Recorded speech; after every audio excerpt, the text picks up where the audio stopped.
What we are seeing here is the rise of sophisticated, multi-phase planned attacks against ICE personnel.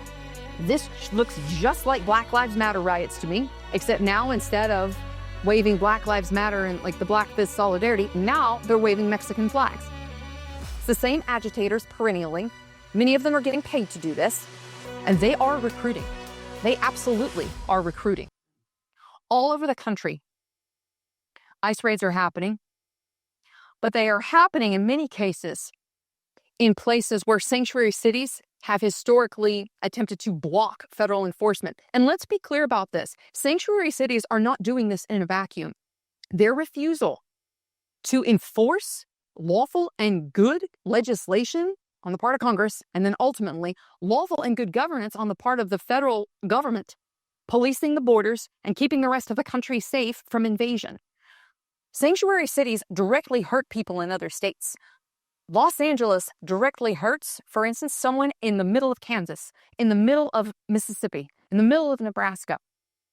So even if you don't live in one of these places, even if you're in a red state, this refusal on their part to enforce and also their active collaboration against federal law enforcement, this is a direct threat to the safety, the welfare, the property rights of every single American citizen, regardless of which state he finds himself. So when we hear about this movement here of pushback against the ICE raids and also the tactics that they're using, we should really pay attention to this. And what I'm going to break down in this next segment, you're going to want to pay attention to, because this could very well be coming to a city near you. So let's talk first about this ICE raid. And the ICE raid that I want to reference actually is this Glass House Farms raid on the 10th of July. So a very important note here. ICE is operating completely within the confines of their constitutional purview, right? It is lawful for the federal government via congressional nod to enforce, the federal government, i.e. ICE, is enforcing immigration statutes that Congress has set. It is within the good governance of the federal government to send ICE to get people who are here illegally and to take them out of the country. Border enforcement is the purview of the federal government, not the states, per the Constitution. And so when we look at what happened here most recently at this ICE raid in California, there were two raids here effectively that were happening on these cannabis farms. And these were state licensed cannabis farms. So on Thursday of last week, July 10th, ICE goes in and they raid this over 5.5 million square foot facility, and they detain 319 people. But what really shocked folks, unless, of course, you're on the left, what really shocked people is that they found child labor here. Now, it's interesting to me because the rallying cry of the left perennially seems to be, it's for the children. It's for the children. We care about the children. Until they don't. Because here's the thing. ICE actually, in enforcing immigration statute, ended up effectively rescuing at least 10 undocumented minors who were working at this cannabis farm. Now, here's the thing. Under California law, it is completely permissible for minors 12 years of age and older to work in an agricultural setting, to work on a farm, except for cannabis, for obvious reasons. ICE, in this raid, rescued, effectively, these young people. The youngest one that I'm aware of who has been recorded in working there that they got as a result of this raid was 14 years old. These are unaccompanied minors. Effectively, these are either young people who were either trafficked, they ran away, or they have become orphaned since being here. So it's one of the three of those. If you can think of another possibility, then please, by all means, leave me a comment. But the reality is that these children, these minors, were found working in this raid right alongside convicted child predators. That is a fact. So in doing this raid and in enforcing these federal statutes, ICE actually ended up protecting children. Can you believe it? It was for the children at this point. The ironic thing in all of this is that the next iteration of what the left decided to do from this is to show up and throw stones. They literally, pardon the pun, threw stones at the Glass House. They showed up en masse to riot. And at this riot, there were several people one of whom, at least we know for sure, was discharging a firearm at law enforcement officers, a pistol. There's no telling what he hit or didn't hit. But this is not a protest.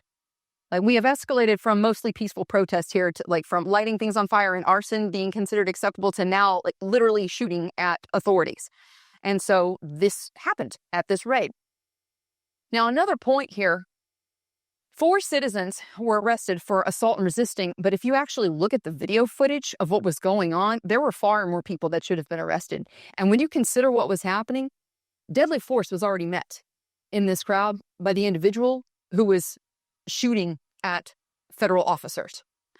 But when you further look at what they were doing, this mob was doing towards cars, this escalated it to a whole nother level. So they were taking rocks. We're not talking little stones here. We're talking rocks the size of shot puts and the size of cantaloupes, small watermelons, and throwing them at the windshield with heavy force of people who were driving the vans that were taking away the detainees and law enforcement officers and really anybody else who was in that convoy. That is deadly force. Throwing rocks through windshields is deadly force, period. Federal law enforcement would be justified in using deadly force against this mob. And they didn't. They used rubber bullets and they used tear gas and smoke grenades. All of this is really incentivizing more of the same. And so we've spoken about this on the channel for quite some time. The reality of a nation that is increasingly becoming more polarized and increasingly moving more and more towards civil war. So let's segue here and talk about this Alvarado ICE raid. There was a multi-phase assault on ICE officers during this raid, and this happened on July 4th. What really sets this apart that we should pay attention to is the nature of this assault on ICE agents. In particular, the participants on this assault were armed with rifles. I believe 4 AR-15s were recovered and 12 sets of plates, like chest plates, body armor, were recovered. Several individuals have been charged in this, but this is really what should pay attention to you. Benjamin Hamil Song. He is 32 years old. He's a former Marine Corps reservist, but to uphold the honor of all my brothers and sisters in the Corps here, whom we love as American citizens, I have not served. I want to be very clear about that. I have not served in the United States Marine Corps. I am just a huge fan of the Corps. Let me just say. This man, Benjamin Hamil Song, a former Marine Corps reservist, was given an other than honorable discharge, so OTH discharge, which effectively means that this is the greatest amount of administrative censure that an individual can have without incurring charges that would be brought before courts martial. So this is not a good dude. This was the dirt bag, right? So this was like the unit dirt bag, okay? But what's fascinating to me about him, just from the amount of research that I've done, which is fairly cursory, that Benjamin Song, according to his LinkedIn profile, he was active in conservative organizations prior to going into the Marine Corps. And then somehow or another, while he was in the Corps, turned into a dirtbag, or maybe he was a dirtbag before then, and ultimately was the recipient of an OTH discharge. So he gets out, right, of the Corps, and dude is like Marxist radicalized. Something happened there. And he becomes active in what is known as the John Brown Gun Club. If you have never heard of this, you need to pay attention right now. The John Brown Gun Club, particularly this chapter, was located in Austin. Okay? So the John Brown Gun Club, this is a leftist organization. This is named after, by the way, John Brown, who was hanged, by the way. He was hanged for the assault on Harper's Ferry, where he attempted to effectively steal all of the guns, ammunition, etc. at Harper's Ferry at the arsenal there. And he was a radical abolitionist, and he effectively was trying to foment a slave uprising to get all of the blacks to rise up and slaughter a bunch of white people. That was John Brown's focus. So this is who their namesake is. Benjamin Song was part of this group. Now, I am going to link on the Patreon page. I'm going to link to you several articles so that way you can see there's actually video evidence that has surfaced of him actually taking a role as an instructor. Although I will say, as a certified firearms instructor myself, I found his communication of ideas absolutely abysmal. Nonetheless, he was still doing it. And there were people there showing up to take lessons from him who were avowed Marxist. And in doing so, they were training effectively to thwart the governance, the good enforcement of federal government, but effectively to foment a Marxist uprising. This is not a joke, friends, and this is not really a laughing matter. Because when you see the way in which the Alvarado ICE raid was attacked by this group, this was a multi-phase attack. They didn't just like show up and like, okay, we're just gonna like make our stand and come back. No. They had a plan to effectively do an Indian fish trap, if you've ever heard of this. So effectively what they did was they had this first phase where people would show up and shoot commercial fireworks at ICE officers, which would cause a concentration of enforcement presence to show up. And then the second wave came in, wherein these members of the John Brown Gun Club, including Benjamin Song, showed up and proceeded to fire upon the officers. What really is troubling to me about this is that this echoes to me, and many of you who were alive during the 60s and 70s perhaps can speak to this in the comments. You remember the Weather Underground? Do you remember the Weather Underground? So this started like on campus, and these ideas of we're going to take down this empire, and we're gonna have the people's revolution. We're gonna make pay, right? This is in alignment with the victimhood, with the oppressed. This is the narrative of the oppressed, that class warfare, the class struggle. This is the way that we're gonna turn things around, right? Why we really should pay attention to this is because they are willing at this point to put their theology, call it what it is, because they worship Marx, they worship their ideology every bit as much as the most pious of practitioners and parishioners would show up at church. These people worship their God through violence. That is how they do it.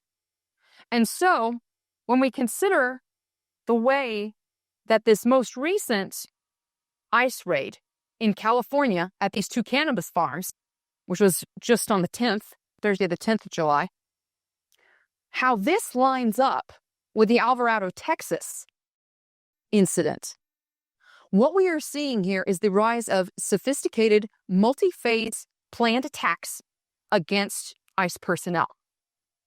And because of this, I think we really should take a step back and evaluate, is this a continuation of the same types of tactics that we have seen previously? Does any of this ring a bell? Does any of this look familiar to you? This looks just like Black Lives Matter riots to me, except now instead of waving Black Lives Matter and like the Black Fist solidarity, now they're waving Mexican flags. It's the same agitators perennially. Many of them are getting paid to do this. But now, by legitimizing violence, there is a groundswell of leftist sentiment that is being effectively outletted with these organizations. And they are recruiting. They absolutely are recruiting. And why is it that they are on the upswing in their recruitment? When it comes right down to it, young people nowadays, for a variety of reasons, are looking forward to, in many cases, neo-feudalism. And rather than answer the nuanced and in many cases complicated reasons as to why this is so, foremost of this is currency problems and insolvency and inflation. Rather than look at this from a technical and a nuanced standpoint, there is envy, there is covetousness, there is anger, there is frustration. And instead of putting this to practical usage, people want to vent it. And if they feel like they have the excuse to use violence in order to do so, then they're going to.